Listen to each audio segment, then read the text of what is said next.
Ayomide here, and you already know what time it is. We're back for another episode of the World Without People podcast.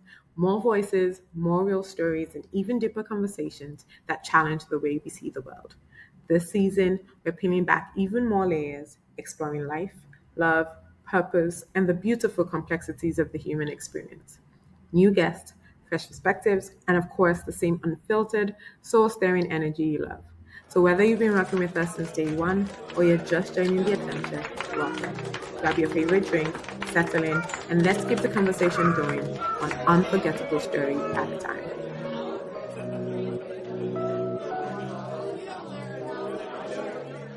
Hello, everyone, and welcome to another episode of The World Without People. My name is Ayomide, and I'm always happy to be here, but I'm especially happy to be here because I have with me Demilade Roberts. I guess I have to say it, aka my husband. Please be serious. I've literally not said anything. Yeah, but you know, the last time you were here, first of all, I want you to know, there was no video recording, so it was like, I don't know what people were seeing, and they kept saying, oh, yes, this is chemistry. Now you're going to be doing googly eyes, and they're not going to be focused. Be focused, please. Okay, I'm focused. All right. Thank you for coming Coming where? to the show. Oh, okay, fair. I literally just came downstairs. All right. Thank you for coming to our home studio. All right. Guys, we're going to be serious, I promise. But anyways, the last time you were here, you were a single pingo. Were you actually a single pingo? You were talking to people. Because we asked the question on this. Single or married. Any other thing outside those two key is not anything to hold water or has no foundation.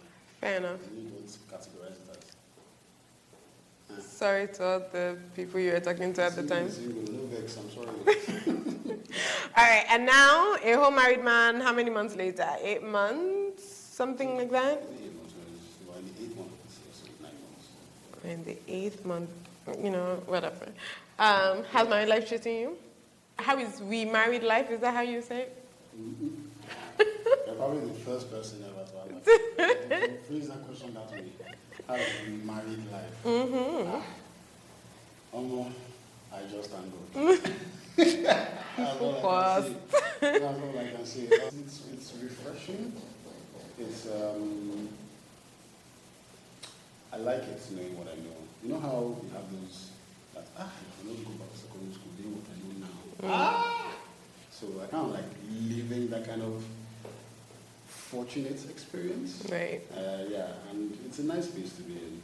Okay. It's a nice place to be in. So then let me ask you, if you could pick the past or the future, what, like if you could, like you had a time machine and you could either go back or go forward, what would you do? Okay. No, because you said, you know how like you have those moments. I'm wondering if like you would be able to go back and be like change things. You don't understand. I've gone back and I've moved forward. Oh, okay. So, No. What you're asking, I've already done it. You understand? Like, you know, I said, imagine I could go back to secondary school. Yeah. Knowing what I know now. Yeah. And you actually go back to secondary school. Right. Like you saw magical, mystical, so that kind of thing. Right. You actually said, In your head mentally. As I am like this, I'm going to apply to secondary school and start again. If anybody asks me why, I say you got it wrong the first time. If they admit you at your age of 30-something, entering wanted to do JS1 or maybe SS1 again. Right. It's the school's prerogative. Right. But imagine being SS1 and they probably annoy you. Yeah. But yeah, that's in the classroom like this 45 minutes class.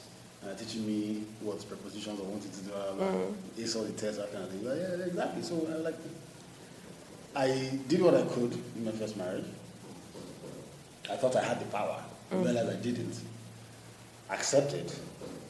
And then went to the drawing board. And I was like, you know what? Because there are a lot of men that I know, that I know that went through not the same way I went through it, but you know, separation, fighting, then deciding whether to divorce or not, gone through the divorce and out of the marriage completely. And I've sworn, yeah, I'm never going back there. Yeah, that wasn't me. So spiritually, I look at a lot of things about my life, my moving forward, has to be tied to a partner. And yeah, so I went back to secondary school. Okay. So it's not going back and saying, maybe I'd have married, well, let me not say marry Ayomide first, marry Ayomide only. It's more like you still get the chance to rewrite the story. Is it even rewriting? Again, let's look at it from the perspective of an author writing a book, and you know how many pages this gets there. Right. Yeah. And they can never tell the story of the book writing without those torn pages. So they are not part of the story. Right. But they learn from this. But only the author knows exactly what he tore off, why he tore it off, where he burned it. Okay. Do you understand? Okay. So he cannot tell the story of the complete book without the pages that were torn off. But those pages is nobody's business. Fair enough. Yeah. All right. You did that very well. The whole psychology degree is coming into play. All right. So I have some questions before we go. So really, I do want us to talk about more your art and work and career. Partly because I know that was the feedback we got from people saying that they actually liked that part and we didn't explore it a lot. But I do have some questions because I know everybody's also listening, and half of the people on here are here because they want to ask or know all the questions and answers to us, right? Please tell people how we weren't talking when we did our first episode. So confession, we came together for a project. Oh, okay. And when you say confession. And it's my fault that project hasn't been completed. Well, completed in the sense that it's been completed, but it's been kept. Because of these speculations, and like you just asked, how did we start? We literally met together for a project. Saw each other, executed the project completely, but then lost focus. Who lost focus? Well, I don't understand why I question is. I don't understand.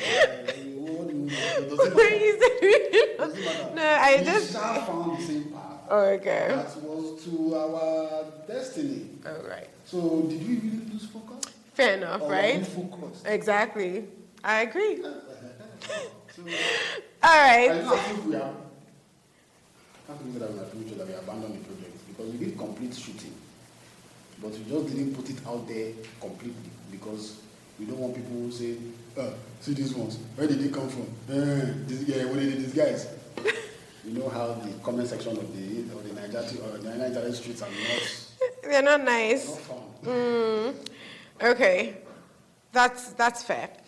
If we were still single today, do you think we'll both still be living in Nigeria? So, I mean, I think I wouldn't have moved to Nigeria. Well, I probably might have. But I'm saying, in your case, if you were still unmarried, this is what now, almost 2 years later, do you think that you would have still been in Nigeria? If I'm still single, would I be in Nigeria? Definitely. Okay. There you go. But you know how, like, here, with the fact that you're, like, with everything that was happening, right, you may have wanted a change of scenery, you may have wanted a, you know what, let me go somewhere else and start again. I moved from Ikoyi to Ikate. Be focused. All right, some people might say that's a downgrade, though. That's a downgrade. Yes, no. I moved from family-owned property to building my own. Oh, okay. God punish me. Wow! You don't have to be so, what's the word, mean. All right. Do you feel society judges married men differently from single men? No, definitely. Why? 100%. Why? I mean, single men are not more unserious, are they? Are they more irresponsible? Like, what are the... Being on both sides twice over, I can tell you that as a single man, no matter how much brain you have, no matter how much documentation or certificates you have and have achieved, no matter how much experience you also have, that lack of the foundational family building, because trust me, there's no education you want to get that will teach you the responsibility that being a family man will. There's nothing on earth, not even being in the army. even though they all miss their families and stuff like that. Right. But being a family man is the one thing that will holistically ground you as a person. You can be disciplined with your reading, you can be disciplined with your execution, you can be disciplined with your strategies, you can be disciplined with your deliverables, you can be disciplined with your clientele and communications, you can be disciplined with all of that. But there are some things that will just not come to you. Because they're looking at you like, oh, yeah, you're only good for this level. Because you look at it, you have something to lose. You have people holding you to a certain regard. You have basically you have mouths to feed. There's something about a man that has mouths to feed. Even if your employees, you may love them, you may care for them, but they're not the people that you don't want to be blessed for. Fair enough. Yeah. So if you there's something that the CEO of a company that has been married for maybe 30 years with teenage and adolescent children who use in university, that has experienced in taking maybe each of his 3 children at certain different levels, at least 5 times each, to the hospital and back, that has built some kind of resilience in him, that has built some kind of anxiety control, some kind of, I have fought and won multiple times on these 4 fronts. There's nothing else that's going to test me on those aspects than having to deal with my sick child. That a non-family man will never experience and never know what to even do. It's like you want to gym a particular muscle in your body, but not being an expert in it, they never know the exercise that you're going to have to do to build that particular muscle. Only somebody who has built and say, yes, that's the way I bent my back and tilted my spine and had to do the rep consistently, how many times, how many days, how many weeks to build a particular muscle. Okay. All right. Fair enough. Do you think Nigeria makes it easy for young couples to thrive, or do we just survive? Even the billionaires are not thriving. So young couples. What the banana boy says, don't go to still be fine. Yeah, but money is not the only way people thrive. Young couples can thrive, in the sense of communicating, in the sense of emotional intelligence, in the sense of spirituality, prayer, in terms of society building and community building. Of course, they can thrive in all that. As long as the man-made variables of life, inflation, petrol, traffic lights, do not chaotically disrupt their energies, where they are now abusive to each other and things like that. Yes, because Nigeria has a lot of rules, but everywhere else in the world has a lot of rules. Fair enough. Yeah. So in a country like England, you can plan your day down to the second and leave it without any hiccup. It's a blessing. But you don't get to the particular train station at a particular time. That's it. And you miss that train. That's the end. That's what can never happen in Nigeria. Because you see these downfall drivers, they will stop for you even in the middle of the traffic. It's wrong, though. Because you can expect that also. Fair enough. I miss the bus, you can climb 2 skis. You will climb Okada and move. You understand? Fair you enough. Flag somebody that is inside his car. I beg, I'm going to the next junction, and the bar will enter you and collect his own fare. Fair enough. Taxable, it's not blah, blah, blah, it's not late. I don't even think it's legal to carry people and then you don't charge them your own private car. I'm sorry, it's not legal to catch all these private cars and people 3 times the price that they went out down for, not because I will pay you, but it's normal. Fair enough. Hey everyone, if you're enjoying the podcast, please don't forget to hit the subscribe, like, or share button. Whether you're on Spotify, Apple, Amazon, or YouTube, your support helps us to reach more people. Stay tuned for more amazing conversations, and thank you for being a part of our community. Okay. I still think this might not particularly be, nothing might have changed, at least from my own perspective. But do you think your friendships have changed now? Like, in this past 9 months? How? And it's not a comparison, of course. I'm just saying, yes, exactly. It's how you like it. So it's kind of like a greeting. Some of a few of us guys started saying to ourselves, just a few years after we finished university, There's no fights, there's no comparison. It's just one day I woke up and life just said, this is the door you're going to have to enter and move forward. And my entire circle, maybe in pockets of quarters of people, they have their own different doors that enter the same door, blah, blah, blah.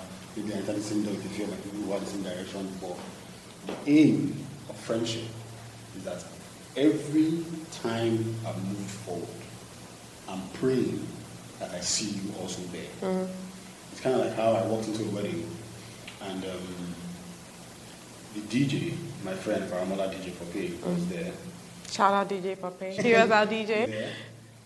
The two of the catering companies that were there, and I'm like, it's glad to see you always in front. Yeah. Always at, Yeah.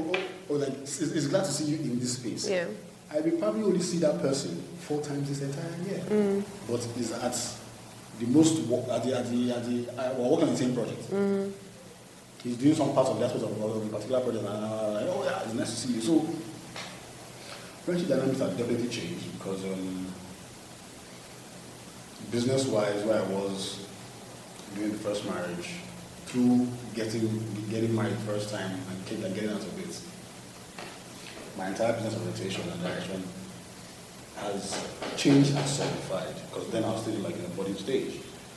Now, in the process of going through separation and divorce, the people around me hadn't known me up to 4 years, but they were my closest people.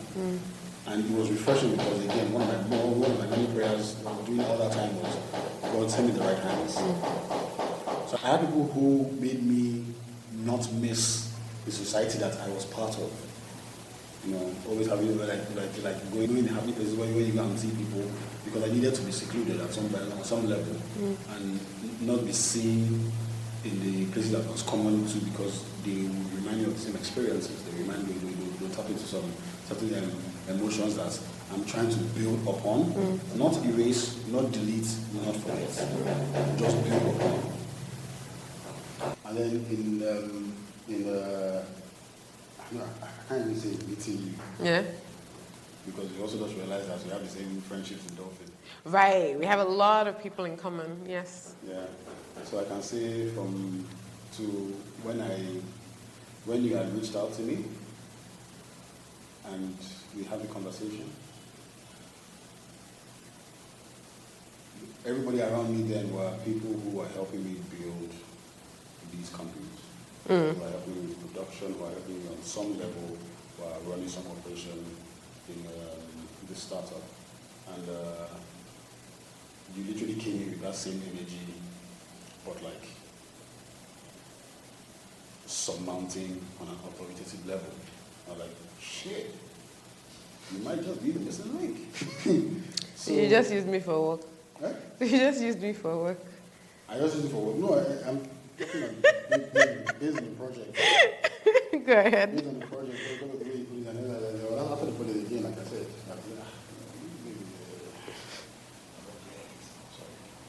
Focus. focus. Focus. So, Okay. So that's it. And then with friendships now, I even feel like I'm becoming a lot like my dad. Because everybody knows my father is popular. He's probably the most popular man I know. Is that a word? I don't think. I mean, it is a word, but not in this context. Popular is for green. Do you understand? The most popular man I know. But and I get it. But as I say, so yes, there's that. Like there's like I see a name somewhere, we go places like there's no way that my father knows that. You know, say that they know him. But the guy is such a homebody. Like he's such a don't disturb my peace kind of person. Like he knows everybody, but he's not a socialite. I think that was the most surprising thing about you, actually. Like, I actually really thought that I did not know what I was getting into as far as the socialite bit of it. That men, yes, fine, I love this guy, I want to do this, but like, hey God, I think I was a little anxious about that I had to go everywhere, I had to be everywhere, I had to. By 9 p.m., I just want to know on the average, this boy is asleep. Like, it's because of me he's up. Because on average, I'm asleep at 2 a.m., right? So, like, I actually think that was one of them. I mean, you have your days when you're like, okay, I just feel like I need to be out, I want to be out, or whatever. But I can count it on my hand. Like, I can literally count it on my hand. And it's always literally for a specific purpose. Right. It's not for networking or going to meet a business partner or for business. See, like I said, because coming back home every day, I was telling somebody now that since I left the house as when we first married, it wasn't until we moved in here and even sorted out our life issue that took like 3 months that I felt a sense of settlement. Like I've been nomadic for the past 5 years. Yes, I lived rent-free in family property, but it never felt like home. Because mentally I'd gone, I'd left. They married me off now. Like, it's like it never felt like home until now. So, and I watched my dad. He came home. I think I said this in our last video. Yeah, He came home every evening, like clockwork. Yeah. And now I get it. And if you ask me, who are my friends? I don't think you can name 10. But I know everybody. In fact, that's what was going to be my next question. Like, one, which of your friendships has changed the most? And, like, okay, let me give an example. Olade is your business partner. Before we got married, I feel like he was here every day. Well, maybe not here, but, like, with you every day. And I feel like that's changed a bit. So I don't know if it's a work thing. It's more fair, like, as far as, like, his family, but he's, one of your closest friends, like, obviously things have changed. So, I mean, what would you say has changed the most? I feel like I know 10 of them. Okay, whether I have their number is a different issue. That's fine. So, I mean, then again, most of these people that are my friends are like older than me. Yeah, fair enough, yes. They're older than me. And then, second thing is, they kind of like builds the boundaries without having me to build it. So Demo is married. They even say in the board meetings, we can't be calling this man the way we call him. We can't be expecting him to be on every side the way we are. So they don't say like, wow, gee, thanks guys. It don't have to be awkward like, guys, you can't come now. I have to be. Hey, but you say, am I the one like telling you not to come or not to? I'm just saying. It's not about that. Please go and work and bring the money. I want to be a baby girl. I mean, it's not about, but they know that now that's, like, for example, I mean, it's my company that got us the house, and they know the amount of work that needs to be done in the house. So they're like, this one has responsibilities that are way beyond us now, and without those responsibilities being set, this will not be able to function to full capacity. They get that. Same thing with the socializing. They don't call me out anymore. And not that I'm side-eyeing them, like, sometimes that's what some of us thank the marriage for. That's, they can just leave for my family type of thing. So there's that. But yeah, you're right about that, because I mean, before I got married, the thing was, Demilade being chief of operations, he's the one that wakes me up. Before his phone calls came 6:37. I remember even during the honeymoon, he was calling me. I know. He still calls at 6:37, but at least not too much. He changed it to 10 o'clock. There's an official mandate that I can be 10 o'clock. It's okay. You're a morning person. You're usually up by 6:37, so it's fine. There are messages in the group chat. waiting for me to read as per operation for the day. But the calls come in 9:30 then. So, okay. And then yes, we don't see each other often as much, because again, the idea was he gets up and literally comes to drag me out and then sets the client, sets the developer that are going to be and that's like on the after side, except the black canvas where we have a production or as supposed to be on the set, as supposed to be producing for something that's going to be listening to worker. But he knows it's you. And so that has changed, but the routine at home has to be built and set and solid for me to stand on to now create a new routine for my level of operations in both businesses. So that's the strategy. You were talking earlier about like family dynamics changing, or like how that family dynamics is like the most important thing. What do you understand as family dynamics as a Nigerian man, especially, I think? What context of question about family dynamics? We don't have children yet, so assume that it's a different ball game at every stage of that, of the growth of the family. But I'm saying in general, what did you mean by that when you were saying, okay, as a single man, I'd be single versus married, that married man understands that the family dynamics is the most important thing? Okay, so I'll say, let me start with a simple scenario. I think like 2 weeks ago, when I sent me a message saying, they were calling me, about this something that I did. I felt so sad that, because I didn't say anything spoke. I'll be talking about your end or my end, and then I literally you literally just spoke, and like I literally just laughed. When did you call me? So basically, it was like the case of how could I have missed your calls? Like what was I doing? And again, how would you think that you're calling me and purposely ignoring it because I am busy? Busy doing what? That you don't know about. So that simple jolt in my emotional stance signifies the importance that the family has to be, the family has to be in unison, has to be in harmony, has to understand the communication.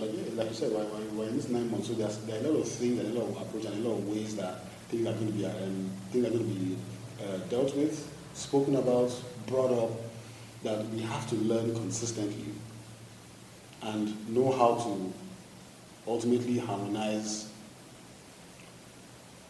each scenario, because let's be real, there's going to come a time where our routine is going to be so solid that a tone addressing this particular issue is stemmed from this other particular issue that happened. And I'll be able to read that without reacting the wrong way. Exactly. So there's going to come a time where I'm going to understand you to that level, as long as we stay focused. That's that level that we're going to get to. Right. And that level of understanding also helps with character. Also helps you with anything outside of home.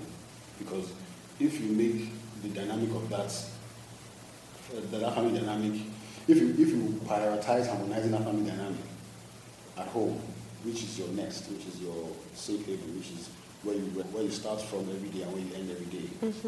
Anything outside of the structure of that home will not fear you. Or you will not be afraid of even losing, because the most important thing is secure. From job to operations to mission failure to presentation to meeting quotas to whatever it is, as long as the family dynamic is harmonized at home, you'll be able to get it done. And if you don't get it done, you can go to a secure place, Rest up. and kick off the next day. Okay. If you could change one thing about how Nigeria sees marriage, what would it be? You see, because we say we're a religious state, right? One thing I would like Nigerians to just accept and maybe deep it a little bit. Nowhere in the Bible, not read the Quran, but did God ask a woman to marry for a husband? Why did they pressure our beautiful, strong Nigerian women into going to into the narrative of where's your husband? You not go and look for a husband. One. Two. No, one. No, it's still the same one. You two are looking for a husband. And then, why you do not pressure Nigerian women into going to marry for a husband? See, Okay, good. And my second question is almost, it's kind of related. What part of Lagos life do you think puts the biggest pressure on couples? What part of Lagos life? Yes. Yeah. Interesting. I'll tell you for free.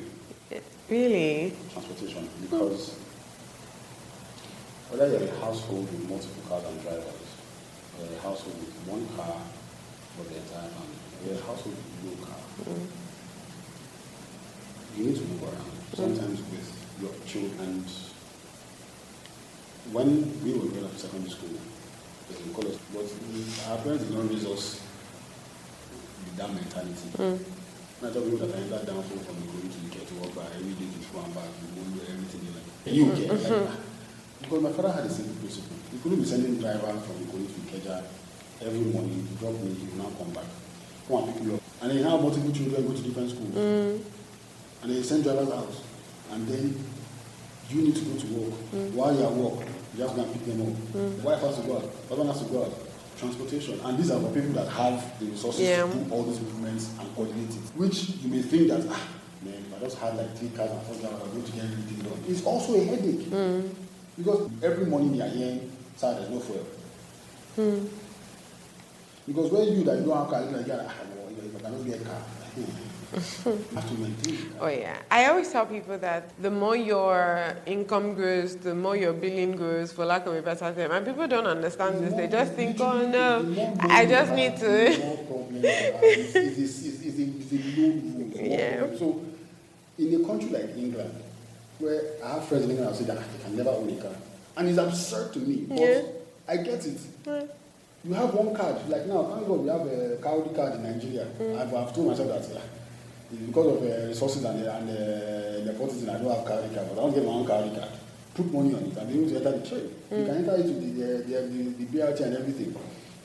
But again, the transportation, it's an infant industry, I must say. Right. But it has grown from when I was a child till now. If we had suitable, decent people running transportation, a lot of things will be easier for families. I think it's transportation is always one thing. Yeah. Because they will always eat. Yeah. Regardless. My friend said that she had to go and see her child in her mother-in-law's house out of state, somewhere in Kogi, and she said, you don't have to eat in the house. She complained about it, because they didn't have anything, and she had to go there and give bullshit and everything, blah, blah, blah. Because like when you're eating water down stew, and everything, blah, blah, blah, like that. It's tough. But when it comes to feeding, even if you don't know, go to tomato here, collect eggs, again, it still boils down to movement, because somebody can just sit at home and survive. You have to go out and come back. How can young Nigerian men balance modern day masculinity with traditional expectations? Modern day masculinity with traditional expectations. What is modern day masculinity? Expectations. Those two, like, the first day I was like, this feels like this new generation problem that never existed. Like, modern day masculinity, what does that even mean? I don't know, I'm asking you. You're asking me. They say modern day masculinity, I think,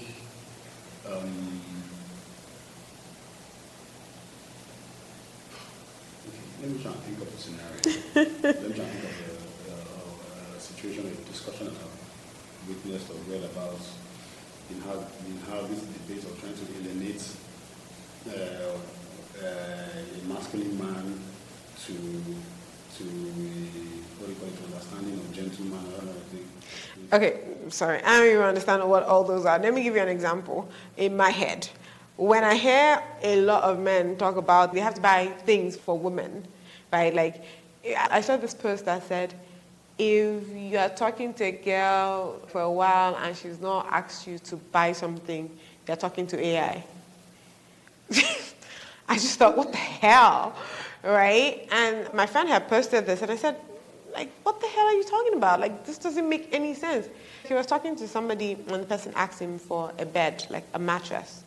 Like, you're talking to somebody trying to date them, and then somewhere in that conversation, the person asks you to get her a mattress. So in my head, when I hear modern day masculinity, I'm thinking of the idea of they are, quote unquote, invaded by these expectations. That makes sense. And in short, I even read a tweet recently.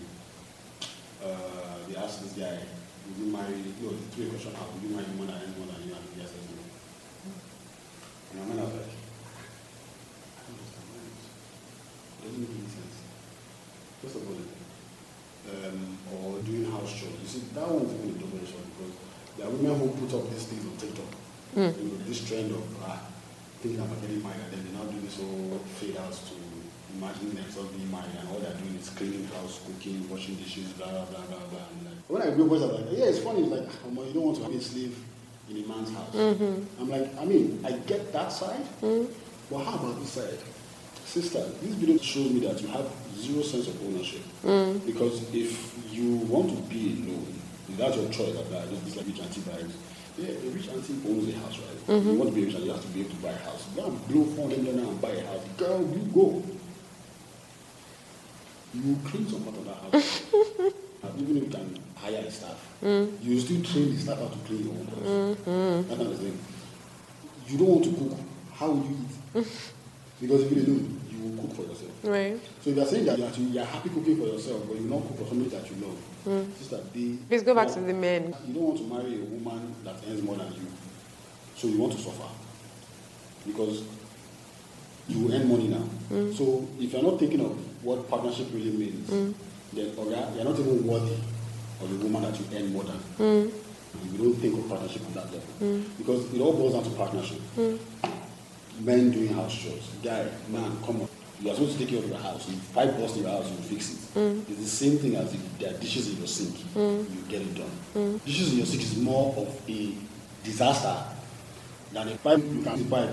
And I want it in and you mop up water and want it in, blah, blah, blah. You pay a plumber. Guys will leave dishes in their sink 3 days, by 1 week, and then is it that they do it themselves? They hardly call one other person to come and clean their house that one, and they're not cleaning it for 3 months.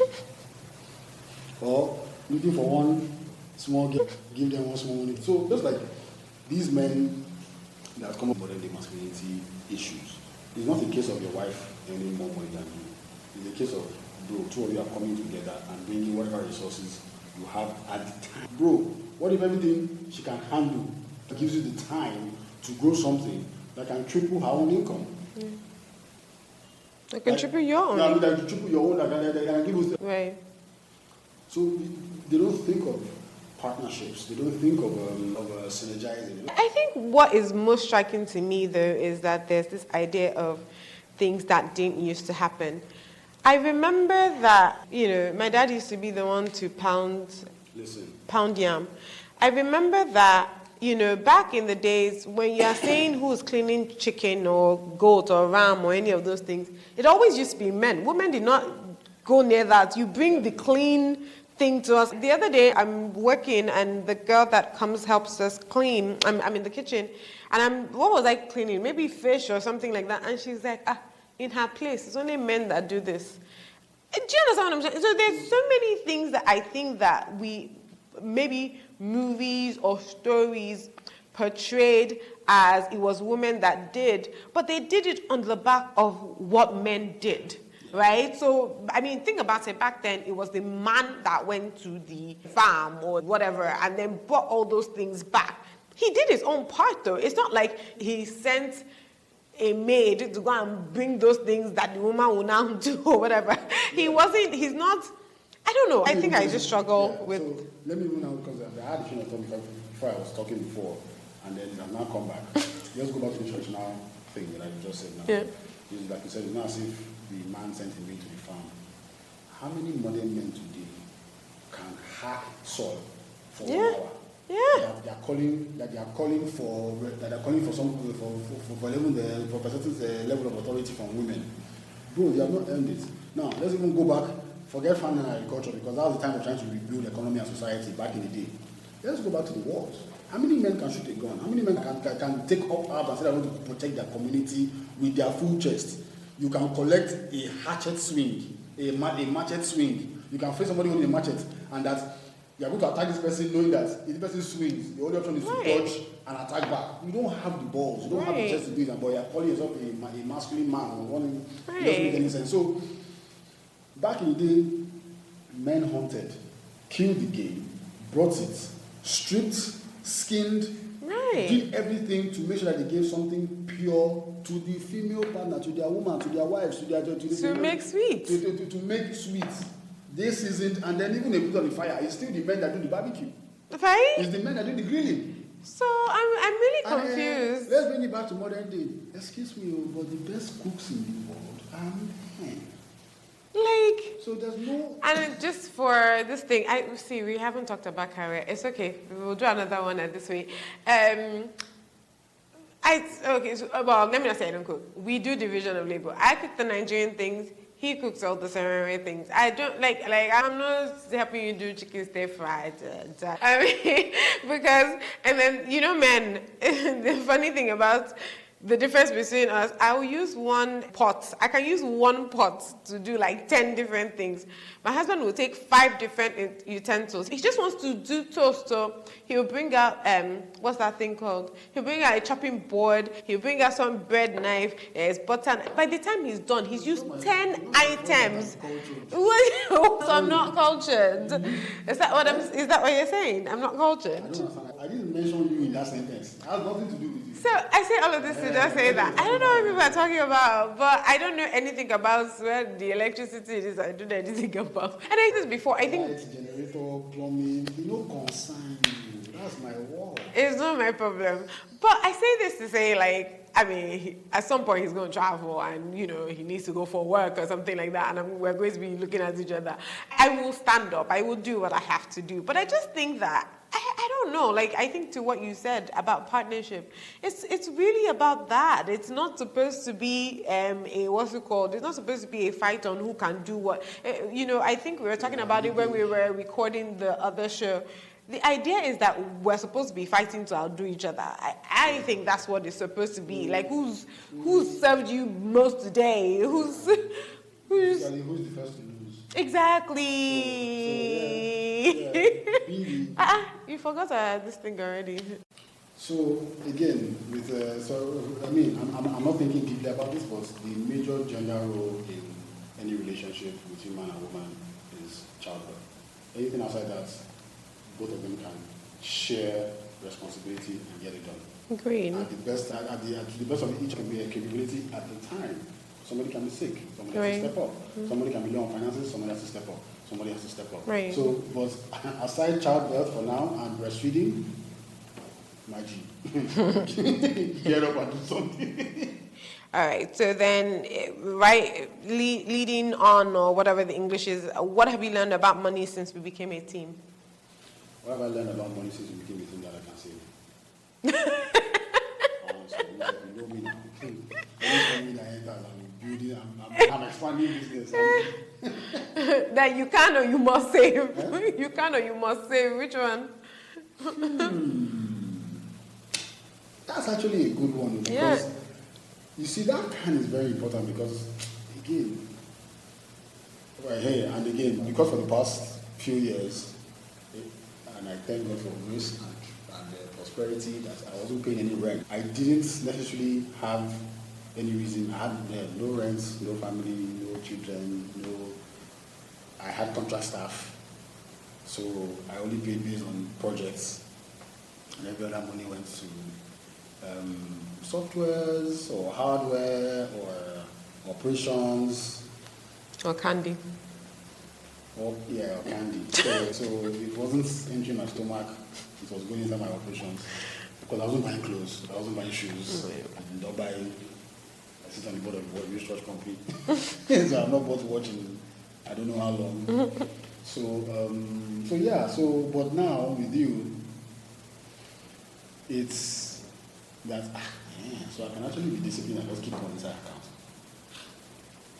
Thank God for marriage, thank God for wife. And that I must, yes, I think that's even more important. Knowing that you can is a survival skill. It's like you have to be able to take the cutlass to the farm and come back with harvest. you must harvest. So that I can save is or that I should save is something that if you cannot do, you are a waste man. Regardless of what you're trying to build, there has to be some for the rainy day. But the most is responsibility. Theory versus practice, basically.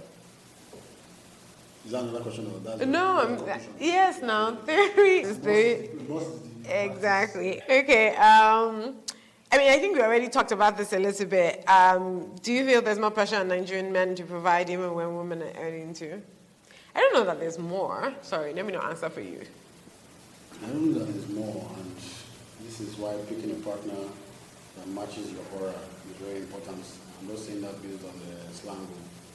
It's matching that sense. It's very, very important. And the pressure more on men. Even if you meant to are earning, pressure from who? Because if it's you and your partner, and you and your partner, like if you are looking at the books like this, you are looking at, you say, okay, money came from here, money is coming from here, this one is in the pipeline, this one has hello, I want to spend money on so and so and so. You people know what you are doing, and there's communication. The pressure will be on, the pressure or no pressure will be on both of you. Right. Yeah, so if as a man you are particular about, again, in-laws, interference, questions from parents-in-law or siblings, that kind of thing, like, okay, well, what really happening? What are you doing? What are you doing? Or your partner always has to go back to family to come and that kind of thing. So if they do that multiple times, they know how people are going to be looking and wondering, and then the eyes, the side whispers, the obvious check-ins, like, it comes with pressure. So, but I think the other way to think about that is just like, do people feel like because there's two things. This is not necessarily in the context of them being married. Do you feel there's more pressure on Nigerian men to provide even when women are earning too? So what I'm saying is that in the context of marriage, right? Again, assuming that she's pregnant and she can't work for 3-6 months, right? Is it pressure or is it responsibility? I mean, because you have to survive, right? And like you said, there's the things that you can do when you're single. When you come together, there's much more, right? Like, there's now a larger responsibility. There's, where maybe you could be tolerable with no light, for example. I probably might not be able to deal with that, that kind of thing. So I think the pressure against the man, or is it the family responsibility? But the man is the head of the household, right? So he's the one, I understand, right, that is supposed to be able to lead. So even if it's that, okay, she's earning more, I would think that it's more to say, like, if she needs her back rubbed or she needs, a day off or whatever, to appreciate her efforts into the contribution. But whatever that contribution is, you're putting everything together and you're saying, we're using it for this, we're using it for that. We're not making irresponsible choices.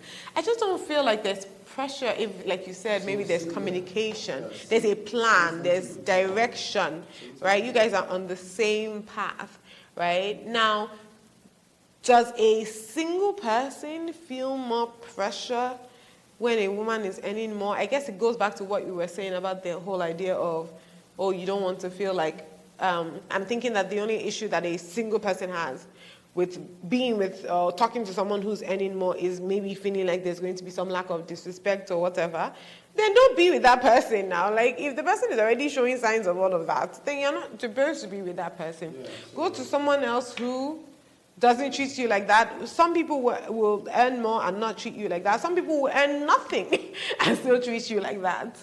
Right. So at least that's my opinion. Yeah, so I think you just said the same thing. Yeah. Yeah. Yeah.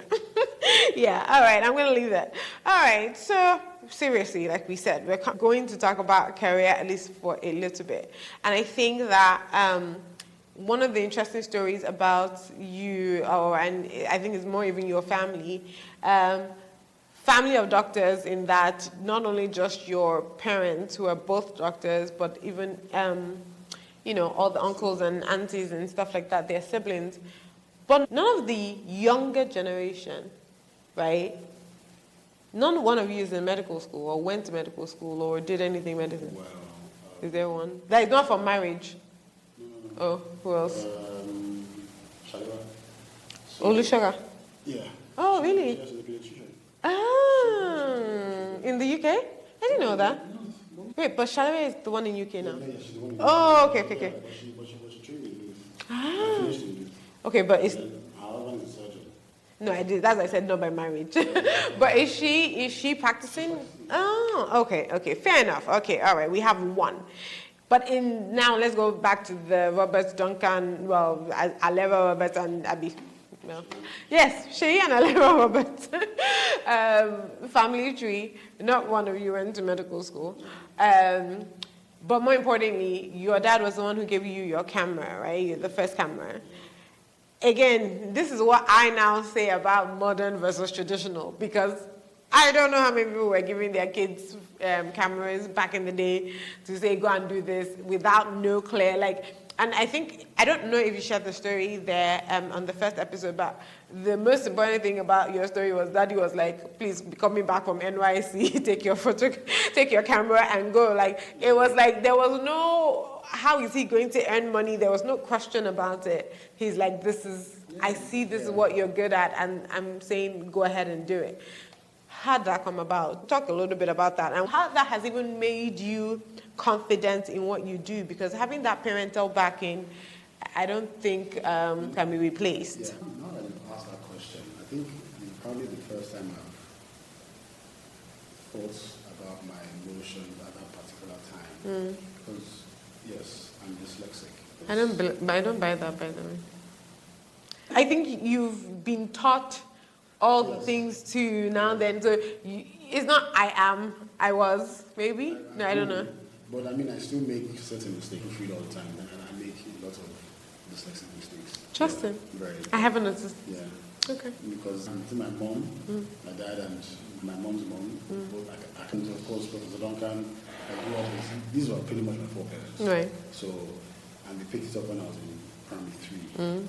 So, I met a guy in his 40s that I diagnosed as dyslexic. Yeah, because from my psychology background and me talking about my story, yeah, like, go to. So I do this and that. He has had to manage, he has had to learn how to manage what he didn't know was wrong with him. Growing up, he's doing well for himself, but he's just realizing, and he actually called his dad in front of me, and they had a whole heartwarming conversation about it, and it's crazy because a lot of people don't know that it's and don't know how to manage it. It's a learning disability. No, I know. I mean, it's not like a course or anything. I'm just saying that it's interesting because I haven't noticed it. Yeah. So before you answer, go back to this question. You say with my psychology background a lot. You know that it's not like you can diagnose people, right? No, I'm not a psychiatrist. That's what I didn't diagnose. I'm just giving you a hard time. You say it a lot. I'm like, sir. Okay. It's not what I learned in school.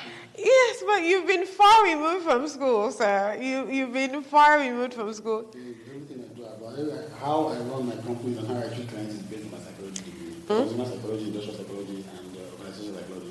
Those are my favorite courses. I see. Okay. Yeah. All right. Have you caught up on it? Have you refreshed? I always read. Not always, but I've read since I've left school. But anyway. So my dad understanding my horrific time going through school and with classes, repeating classes, changing schools, being in university longer than it should be. The moment I was done, because again, confession, my parents told me, I think when I was in university, they told me that, they never thought I was going to get this far in school. That they're actually already even proud of me when I told them, I have to extra years. They were like, is that why you're depressed? Because I kept it from them, but I didn't know how to tell them because these are these are my parents are doctors. My dad went to Harvard. And he was the brightest. And I'm telling that their son is now. And it wasn't because I was failing. Because my 400 level, like even my current CFO in our company, I remember him seeing my course form, and I was just only 6 courses, 400 level. Like, they won't get any carry over. I said, oh, because these are the play the party. What did you even graduate with? Did you know?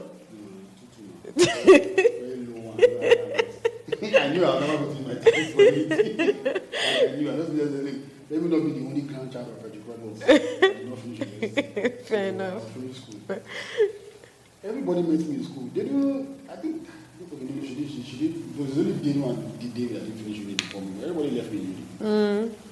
Anyway, so my dad understanding the struggle of me going through school, finally finishing, and then this NYS, and this way they now put me. What was that again? Anambra State. Shout out to Anambra though. Yes, lovely people. That camp. My father also saw the camp in the video call, like, eh? I said, no, because I was already doing photography, because again, photography actually helped me with depression, because I started it while I was on campus. Like, while everybody was like graduating and left me in school, I was only going back to campus for one course. Like last year I was in university, in Unilag. I was only going back to school for one course. So I only had one class a week. What was I supposed to do with all that free time? So I was working. And by the time I was done with I was done with me and I posted and I put on my color letter. For my age, I had a lot of money already. I had a substantial amount of money. So when I told my mother, Demilade, please, for now you don't need that thing. They want to nice, hounding me that. Anyways, you have to go and do that. Like, nigga. Oh, he's hounding you now? He's not hounding me, but he just brings stuff now and then. Another thing we have in common, we both haven't done it. I have an excuse though. You don't have an excuse. They should come and arrest me. But yeah, so the feeling I had when he says, come and set up your studio,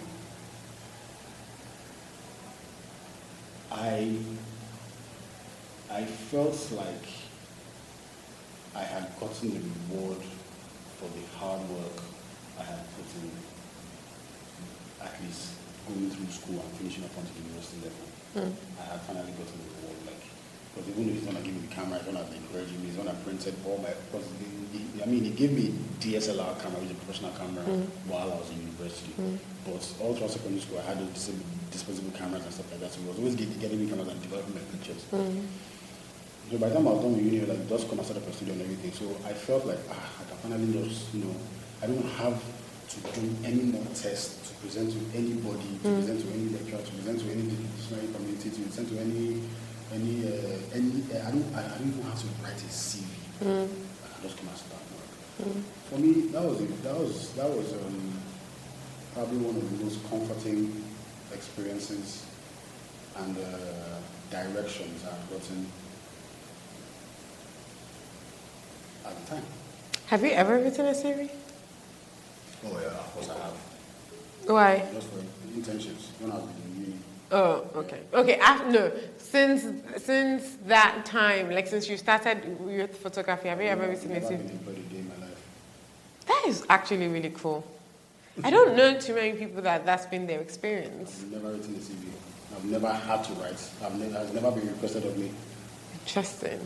So now you're just a walking CV with all of your work. Okay, so I lied, actually. We're not going to end up talking too much about the career thing because we ended up talking a lot more about the marriage, which is good, which has been good.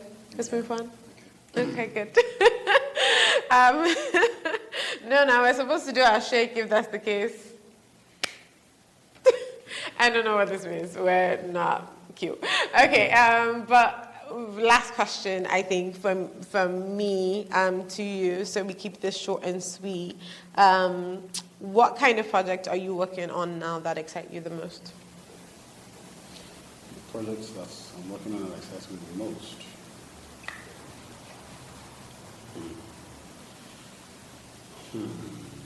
So I'm can you see? Okay, so there are projects that I'm working on that are exciting me, and there are projects that I'm working for that are exciting. So on one level, I'm good. On one level, there's a real estate project in Ikoyi that's we've just been onboarded on. I've just onboarded them on a platform. So we're building a new website for our real estate company, and the project that's coming up in Ikoyi is an exciting project. In terms of design, in terms of what the project offers, in terms of the potential clientele and the network I'm going to be exposed to, pushing that project. So that's project exciting. In terms of what I'm doing now, that's the project I'm doing that's exciting is well, apart from the documentary of Damilade's Olympic career, which has now reached the real work of building the website, the documentations, the investment pitch deck and everything. We're now doing the nitty-gritty because we're doing production, filming and everything. We're now down to the admin side of things. But setting up the foundation that's backing up that project, that's backing up that production, that feature film is exciting. And thinking about the possibilities, all the things that we have to do to set it up, to launch it. We've already started getting donations and sponsorships. So that's exciting, and it's a lot of work. And funny enough, work kind of excites me. But I also think, share a little bit about the fact that I think when people think photography, I think it's a very limiting idea of what they understand it to be. So you're flying drones with photography, you're doing photography of real estate, of weddings, of corporate, just share all the different, what industry have you not worked on basically in photography so far? That industry doesn't exist. Agriculture, have you done anything with agriculture? Yes? Drone technology, of course. Yes. Even before drones, I was doing that because you have a family on Okay, no, I mean someone paid you for it. Yeah. Really? You can do farm surveys. Interesting. Yeah, And I think that's another thing. You actually put together reports. You don't. It's not just so I'm photography. Not just taking picture and sending them anything. Right. Because thank you for this. Because there was a time when I got into the crux of my career, of my photography career, where all my colleagues were focusing on improving their delivery, which is on the digital aspect, post-production, fine-tuning their retouching skills and all of that, and getting more creative with what they can digitally produce, what they can physically create. Right. Fantastic what they've done in it. I never really had that patience. Yeah. I went to California to go and do a whole course in photography, learn Photoshop. Came back and never downloaded this in Photoshop software. It's actually really funny because there's this guy. I'm sure you've actually met him. We met him together. Well, anyways, I introduced you the other day. Aham, Ibeleme. He does this amazing photo shoots, retouching things. He has a book about how you can retouch, and he does master classes on how you can do all of those things. And I'm always thinking to myself, maybe I should encourage you to do that. And I'm thinking to myself, nah. He would never, it would just kill him. I tried. I was like, this is not my line and direction of my artistry. Yeah. I envy those guys that you can do it, but unless I'm producing for billboards or magazine front pages, I'm not going to do that for any clients. I'm going to do that for my work. But no, so I stepped back from the digital improvement. I was like, what more can I do with my hands? What more can I do with my skill with the camera, as opposed to off the camera? Right. And how many more cameras can I accommodate? And how many more angles can I shoot from? So I chose to stay in the physical with my artistry, and but at the same time expand what I look at. So where there are photographers who pick a nation state, like oh, I'm a fashion photographer, or I'm a wedding photographer, or I'm a portrait photographer, fabulous. Now I'm trying to be a billionaire. Amen. I'm trying to get there.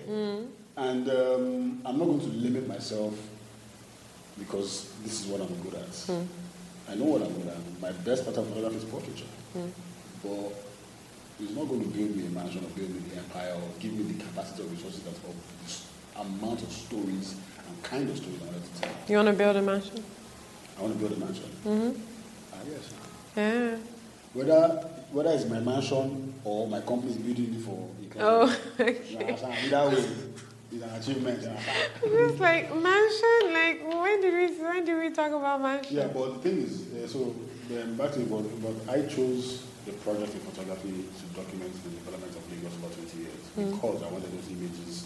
I wanted to be able to show my kids and grandkids what Lagos looked like when I was in primary school to what you're seeing. Right. And I didn't want those images to be far away from even the general public. Like, oh, you stumble onto those images in some old book. Yeah. I wanted it to be readily available. Like, there are people in America that are born today but know what Western time Los Angeles looked like. Right. Because it's not far away from them to see. Right. So that's the kind of future with historical background I'm trying to put in my photography. And it just happens to take me to so many more places. So, and I came to that because I asked myself again, what industry haven't I put my lens on? I've done fashion, I've done entertainment, I've done corporate, I've done telecoms, I've done agriculture, I've done mining. I've gone to the mines in Isheri and Niger states. Like I've gone to the mines. Like I've gone to the mines with not just handheld cameras, but with my drones also. So I like real estate. And it happened because I was driving down Ikoyi where I grew up, and the little colonial houses that I saw with the big compounds are now turning into skyscrapers. Are like, yo, one day I'm not going to recognize this place anymore. So let me just start documenting what's going on now, so I can say, yes, this used to be where that place is now. This is what it is today. But I can tell you that, oh, you see that salmon house on the waterfront on Queen's Drive. The container that had all the fittings was on this land in Ikoyi here for many days. I know that for a fact. So these are kind of stories that I probably enjoy wanting to tell many years from now with pictorial evidence. But so I kind of like stretched out my photography to every way I have made money. From prints, and I say to people, prints is literally the part of photography that I've made the most money. Not from bookings. And not from rich clients. Rich clients come and they go. And then with every rich client, there's something else. I say, I finally got this kind of client. My money has gone up. No, nigga, that client is one person. Yeah. You need volumes of people that can pay you the same money consistently. Right. So, and that's what I did. How many revenue streams can I make with as many cameras, different lenses, and different angles? Okay. Yeah. Well done. It's been great to see from, inside out, I guess. Yeah, well done. It's a different professor to me. Yeah. Share good. Yeah. All right. That's my girl. What? You get to ask me one question. Hey, one question. One, only one. So I don't know if the TWWB community know about your battle with fibroids. Okay. So I want to ask you this question. I don't know what you went through emotionally before facing the truth of having to do an operation.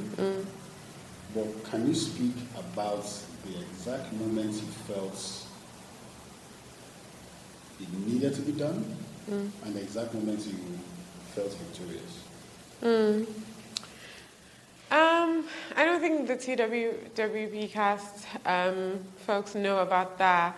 I think we may have talked about it briefly when my one friend came to talk about hers, but I didn't get to speak a lot about mine.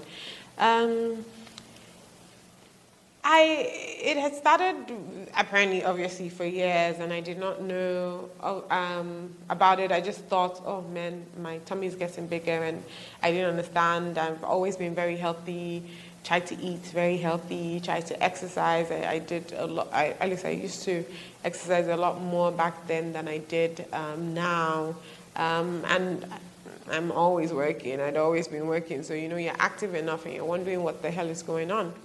It didn't even occur to me, and I don't think I even knew what fibroid was. Maybe I had heard about it or read about it because of my degree, but didn't really know what it was. And then I realized that I was constipated a lot, I was bloated a lot.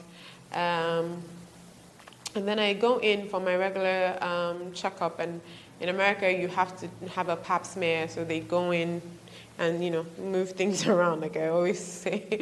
But they're checking you and all of that, and then the guy goes, oh, you have fibroids, right? Like, I'm like, huh? What are you talking about? He's like, how do you not feel this? How do you not know this is here? And I'm like, well, I just thought my tummy was getting big.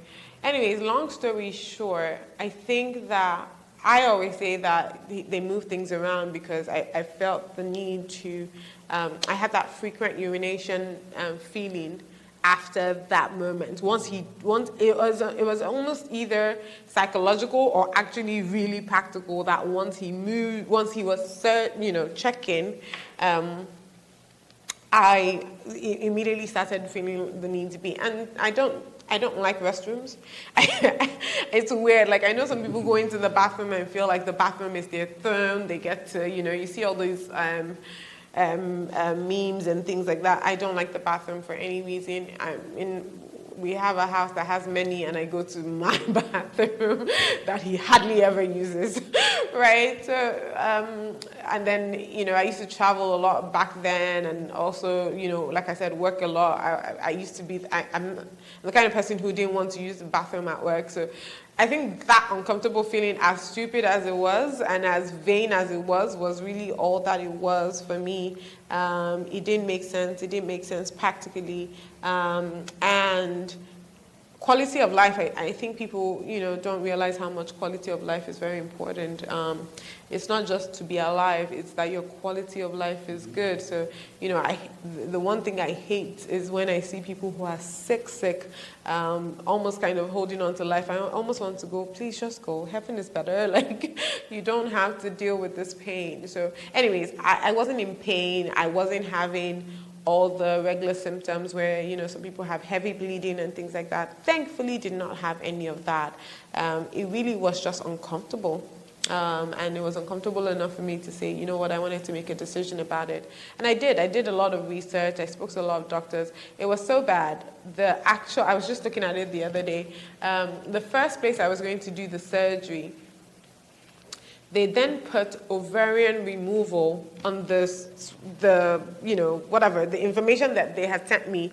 It was ovarian removal and not fibroid removal. I quite literally changed my doctor because of that, because I'm like, please don't kill me. Like, this is not why, like, how are you, and this is in America, so, sometimes we give Nigeria a hard time on medical care.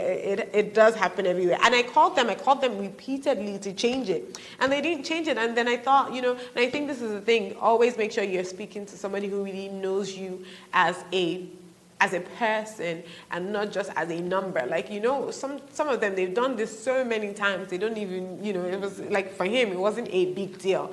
And I'm like, what, screw this, I'm not going with this guy. I even had come to Nigeria. This was the time I was already coming to Nigeria because I was working at 54 Jane. And so I had reached out to some organization here as well, because I figured, okay, or some hospital, I should say. I figured, okay, we're black women, black doctors, doctors that have seen these things repeatedly, are better to do. But again, I made the decision to go back to America. I think at this point, get another opinion. And at the time when they had said, well, there's multiple, now it's not just one or two that you're trying to take out, I thought it was safer to go to America to do it. it was supposed to be a very simple procedure, and I don't know if I've talked about this part actually ever on the show, but it was supposed to be a very simple procedure. You know, you go in, you go out, you're out by the next day. I had even not told friends or family. Eventually, I told my sister and my best friend, and I didn't want them to stress. I hadn't told my pastor, I hadn't told Pastor Judy, all of that. Anyways, long story short, eventually I go in and I do it, and I wake up coming out thinking I'm victorious. Except for 5 days later, I was struggling. Basically what they said was my system, let's just say my, what they call them, like my intestines and stuff, kind of gelled to each other after the surgery. And so they had to go back in to then open them up. I don't know what exactly the science is or what happened. It's very unusual. My best friend and I had done the surgery on the same day in different states, and she went home the next day. I was there for 5 days where I couldn't use the bathroom. I could only pee for the longest time, but I couldn't have any bowel movement. And a bowel movement is compulsory after every surgery, so I was backing up. So they had to put a tube through my nose to bring everything out. That was the most disgusting thing that has ever happened to me. And yeah, I think it was after that, obviously, that I felt victorious. But it was one of those things where it's like, well, how come it's always your own? Like, everybody else I know. In fact, even my friend that had come to talk about her story on the episode, she had what we call a necrotic fibroid, like the cells were starting to die, and she didn't know either that she was having fibroids. It was at the point where she found out was that she even had fibroid, was finding out that it was necrotic and it was killing her, kind of thing. Like she had to go in for an emergency surgery and all of that. But yeah, anyways, they took out 18. The biggest one was a peach size, and if you know a peach, it's pretty big. It's like a big orange.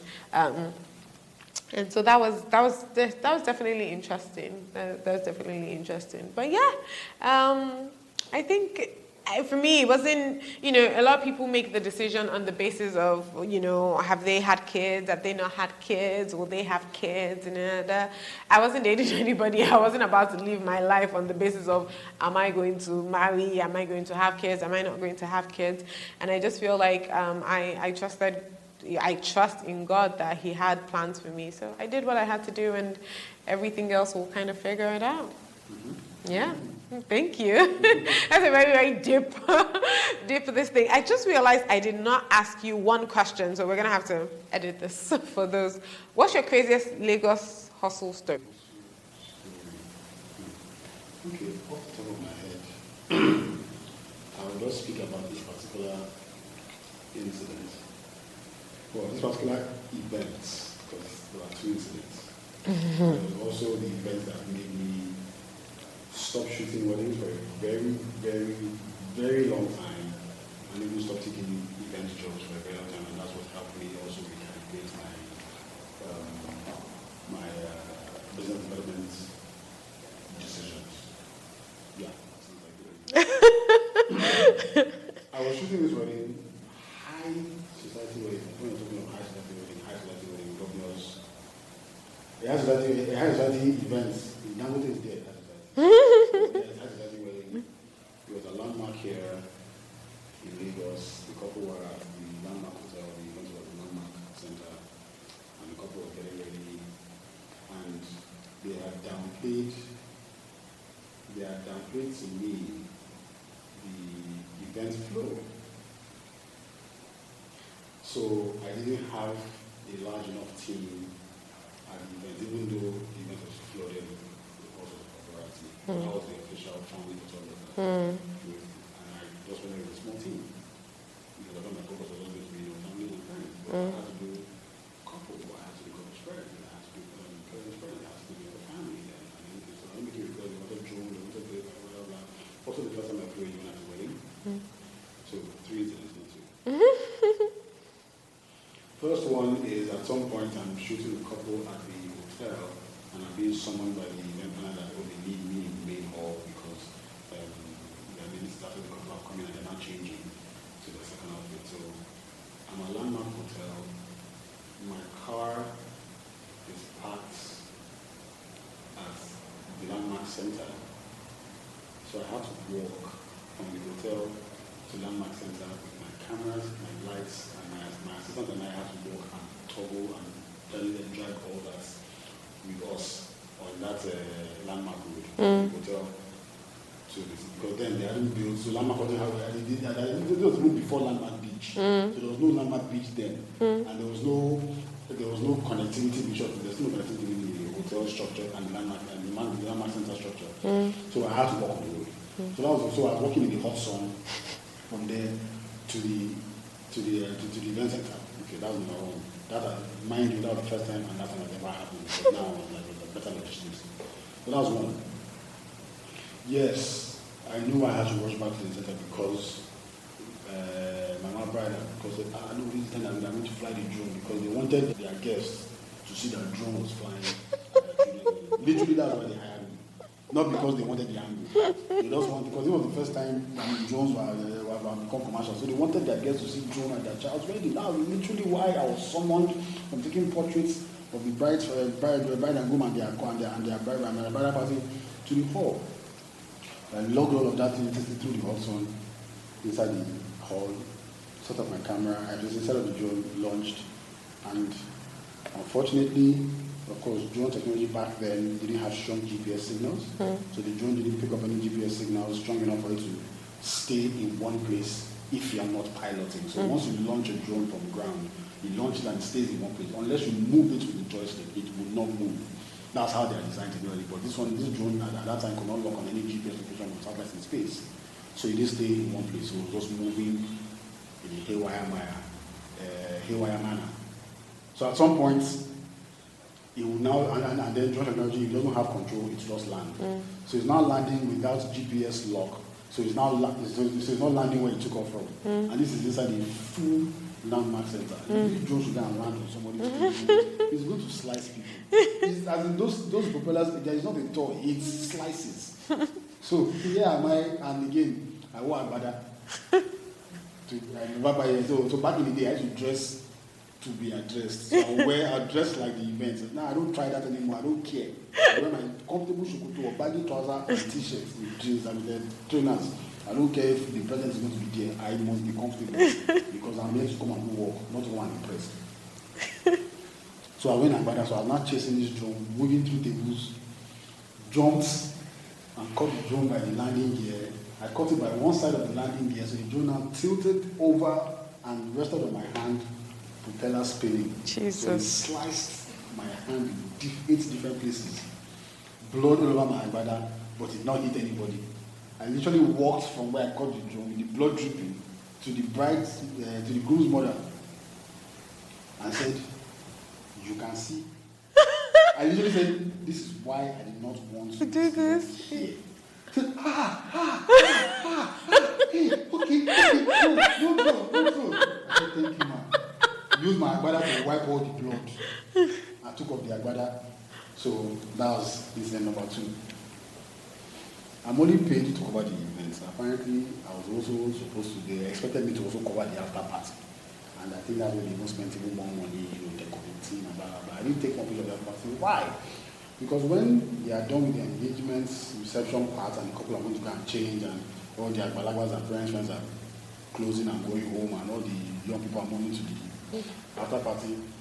Again, this narrative that photographer wants to interact at your event, please feed your media people. Because I fainted. Because they will not give us food. We will go and ask the caterers, please, can you have a plate of rice and can you say, no, we're not giving vendors, we're not giving photographer, it's only for guests, Okay, so we did not eat that day. Oh, I didn't eat because I had to now organize food for my team boys. Me, I'm not going to give you food, but me, I cannot bring people out of their house, walk there from morning till night. And they will not even water will have to be hustling for from the back of the hall, that kind of thing. So it's just unfair. So organized food. I literally fainted in front of the hall at that transition point of the event. Was my auntie. Auntie made the leave. She watched me faint. And if it wasn't her, but anybody else, I probably would have listened. Said, Demilade, what are you doing? It's past 8. So yeah, go home. I said, no. She said, go home. You have tried. So after being revived, I just went home. Till tomorrow, that bride doesn't talk to me. I no photograph her after party. Till tomorrow, she said again. Till tomorrow. Really? She'll see me and cut her eye. Did she know you fainted? I don't think she knows, but that's not business. Well, maybe she'll hear from this episode. Like, I entered my car that night and I told myself, I'm never doing this again. Like, I cried. I wept. Aww. I actually cried. As I sat down, I cried. I was like, for what? Nah, G. So yeah, that was the craziest also in terms of one aspect of my also wedding photography. I'm glad we got this question in there. All right, thank you everybody. Please like, subscribe, all the good stuff. Thank you so much for joining us. Thank you, babe. Oh, you're most welcome. Happy to be here. Bye. Peace. And they will not even water will have to be hustling for from the back of the hall, that kind of thing. So it's just so unfair. So honestly, I literally fainted in front of the hall at that transition point of the event. Was my auntie. Auntie made the leave. She watched me faint. And it wasn't her, but anybody else, I probably would have listened. Said, Demilade, what are you doing? It's past 8. So yeah, go home. I said, no. She said, go home. You have tried. So after being revived, I just went home. Till tomorrow, that bride doesn't talk to me. I no photograph her after party. Till tomorrow, she said again. Till tomorrow. Really? She'll see me and cut her eye. Did she know you fainted? I don't think she knows, but that's not business. Well, maybe she'll hear from this episode. Like, I entered my car that night and I told myself, I'm never doing this again. Like, I cried. I wept. Aww. I actually cried. As I sat down, I cried. I was like, for what? Nah, G. So yeah, that was the craziest also in terms of one aspect of my also wedding photography. I'm glad we got this question in there. All right, thank you everybody. Please like, subscribe, all the good stuff. Thank you so much for joining us. Thank you, babe. Oh, you're most welcome. Happy to be here. Bye. Peace. Thank you for joining me in today's episode. Just like you would share with friends about a great book you read, don't forget to share this if you enjoyed it. Connect with us on IG and Twitter at TWWPcast and get details on the website at worldwithoutpeople.org. And hey, remember to make loving others the story of your life. Until next time, this is the World Without People.